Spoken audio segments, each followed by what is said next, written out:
দীপু চন্দ্র দাসকে এমন নির্মমভাবে হত্যা করার পিছনে আসলে কী কারণ রয়েছে তা জানব এই ছোট্ট ভিডিওতে। বাংলাদেশের ময়মনসিংহ শহরের একজন সাধারণ পরিবারের ছেলে দীপু চন্দ্র দাস। সেখানকারই এক গার্মেন্টস ফ্যাক্টরিতে তিনি একজন সাধারণ শ্রমিক ছিলেন। তার বয়স 25 থেকে 27 বছর।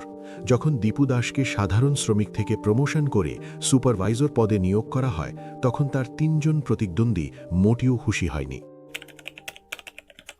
18ই ডিসেম্বর 2025, যেদিন ঘটনাটি ঘটে, ফ্যাক্টরিতে কোনো একটি অনুষ্ঠান চলছিল। হঠাৎ তারই মধ্যে একজন শ্রমিক গুজব ছড়িয়ে দেয় যে দীপু নাকি ইসলাম ও নবীজির অবমাননা করেছে। এই গুজব ছড়িয়ে পড়তে না পড়তেই কয়েক মিনিটের মধ্যে শতাধিক মানুষ জড়ো হয়ে দীপুকে ঘিরে ধরে, তাকে ক্ষমা চাইতে বলে।